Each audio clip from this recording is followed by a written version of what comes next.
pursuit. Is a pursuit Rudabeh from the protest. So this was in the Koreatown area that we were watching. It was assault with a deadly weapon on a police officer. Now CHP has taken over the pursuit. We are in the South Bay area. Okay, so this was on the 110 originally, right? Kind of out of Koreatown. And we did see the crowd there. It wasn't a huge crowd, and it did seem peaceful for the most part, right, Mike? It did seem peaceful. Remember, that was the crowd we watched in the 10 o'clock hour, and Oliver's going to catch up there to the chase. But it was the crowd that we saw LAPD allow to leave. It was one of actually the first times that I had watched LAPD kettle a crowd and then let them go after they were kettled. So that is the case. And Oliver, we may need to go a little bit further up to the right there to catch up. Here we go. Now they're coming right underneath of you here. So we're going to keep watching this, Rudabeh. I'm going to send it back to you just for a second so I can coordinate with Oliver here. But this was LAPD originally, and now CHP has taken it over. Okay, we will be watching this. And still ahead, remembering... Okay, we're going to keep going, actually, Mike. So they are now on, looks like Crenshaw and Northeast Torrance. As we kind of zoom in now from SkyCal, we're just trying to get our bearings here as we follow this crash. So we saw this smaller group of protesters in Koreatown. We've been seeing little pockets of protests around Southern California tonight, and they have been mostly peaceful. Of course, the curfew went into effect in the downtown area, which is about 1 square mile out of 500 in Los Angeles. And they have been mostly peaceful tonight. However, Mike, this driver was wanted for assault on an officer with a deadly weapon, right? On a police officer, yeah. And I just called over to Olympic Division because that's where that was. But the lieutenant there tells me this was not her officers. It was being handled by the group of officers that was tasked with monitoring the protests. They're actually on a whole separate frequency that we're monitoring here.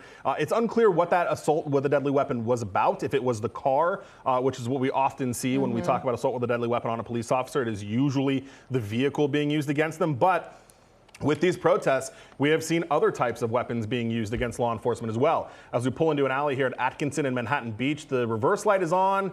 Right back into the CHP car there. CHP has now taken over this pursuit, but you saw the number of LAPD officers that were still behind it. CHP now on surface streets here, Atkinson and 157th Street in the Inglewood area as this car moves to the northbound. We're going to come up on Hawthorne Airport here pretty soon if we keep going this way. But now into the neighborhoods here in the Inglewood. Actually, it says Inglewood. We're actually more in the Lawndale, Hawthorne area right now, Rudabeh. Okay, and thankfully there isn't a lot of traffic out on the street or a lot of pedestrians that we've been seeing right now. You were talking about assault on an officer, assault with a deadly weapon. It can be a car. We also saw earlier on when the protests were getting violent in the first couple nights, we saw people throwing concrete at officers, throwing, at one point they were lighting sticks on fire. So it could be any of those things, but it's interesting that these breaking news stories are connected right now and stretching through Southern California. And really high speeds. I mean, we're up into the 80s, almost 90 miles an hour as this car really flies down Crenshaw Boulevard. You know, Rudabeh, what was interesting, though, is that the group had mostly cleared out as we come through the intersection. I think he had a green light there, so going through the intersection. But that group, I mean, we had actually moved SkyCal down to a different location in Whittier because that group had become so peaceful and had mostly cleared out. So it's unclear exactly what happened kind of in the final minutes of that situation there with LAPD and this group. But something happened. If this person was actually even related to the protesters or just kind of came upon those group of LAPD officers that were dealing with the protesters. But regardless, this chase started. It came out of the Koreatown area, south on the 110, west on the 105, and then off on surface streets just west of Hawthorne Airport, and then into the South Bay area right now, which we are coming back northbound, approaching the 105 freeway again. We still have a little bit to get there, but that is the direction that we are going. Okay, we don't know how many people are in the car. There are a lot of questions still to be answered. Of course, we don't know who the suspect is. But LAPD and CHP both involved in this pursuit tonight at, started at what, around 11? Yeah, just slightly before 11, and that's when LAPD was chasing it. They did give it up to CHP, though we have seen a number of LAPD cars trailing it, and we're, of course, stuck behind these big buildings at SpaceX is where we're actually approaching right now. Yeah, the other issue we're going to run into is we are going so far north that we are going to deal with LAX airspace as well. As you can see, the fog is starting to move through our shot here. So Oliver and Mike up in SkyCal are doing a really great job of keeping track on this under really obnoxious circumstances. So they're doing a great job. But here you see him coming through the intersection, now making a right-hand turn there, coming back towards us. I believe they are going to come eastbound now.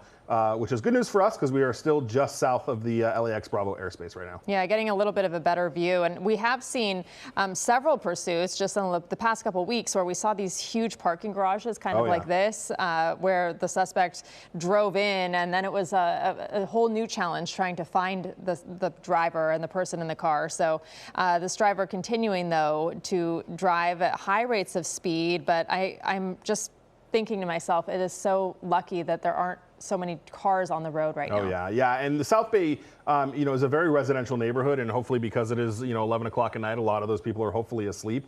We did make a left-hand turn, so now I believe we are going back northbound here. That's the 105 freeway. So he is going north of the 105. SkyCal will not be able to follow him into that area because we are in the LAX Bravo airspace. So we will do our best to kind of keep an eye on them on the end of the lens, but we won't be able to traverse through this specific area that he is going in. So if we'll get lucky, he'll make a turn and come back south towards us. If not, we'll just kind of have to watch him on the end of the lens here, Rita Bay. Yeah, and we see the officers pursuing him there. CHP and LAPD was also involved originally. So he's been on, or he or she, the driver, has been on 3 freeways so far that we know of, right? The 110, the 405, the 105. Right. And through neighborhoods going at high rates of speed. This began in Koreatown. It's been going now for almost half an hour. Yeah, absolutely. And it's hard to see, and I don't believe LAPD or CHP has any good details on how many people are in the car either, because you can see the windows are pretty tinted there as we're making a turn. I believe that's on 108th Street off of Van Ness. So in the LAX Bravo airspace right now, which is why you are seeing the issues with SkyCal not being able to totally see what's going on. But, we're doing a good job of seeing it as it peeks through houses and now makes another northbound turn onto Cimarron from 108th Street and then back through. I think that's actually probably going to be 107th Street. I wasn't sure if that was an alley. So no real rhyme or reason, it doesn't appear, as to why this person is, making the decisions that they are when they're driving, where they're ultimately hoping to go. Really wild turn there, though, as we're coming back now southbound towards us. It looks like he's going to make another westbound turn there onto 108th Street from Van Ness. So in circles at this point in the Westmont-ish area, just north of the 105 freeway.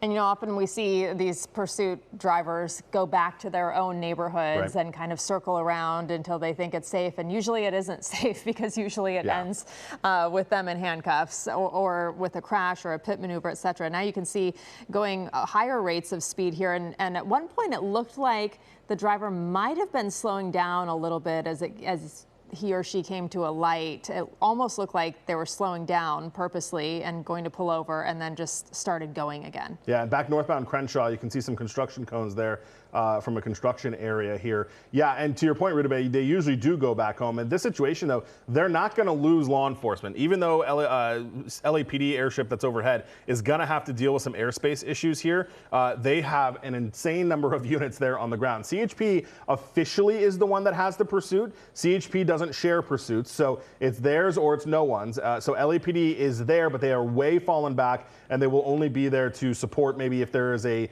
perimeter, if this guy gets out and runs on foot, or if there's a situation where he is, needs to be arrested, taken into custody. LAPD can come regain control of the person as we are northbound Crenshaw. As we get deeper and deeper into the Bravo, we are growing increasingly difficult to be able to keep track on this.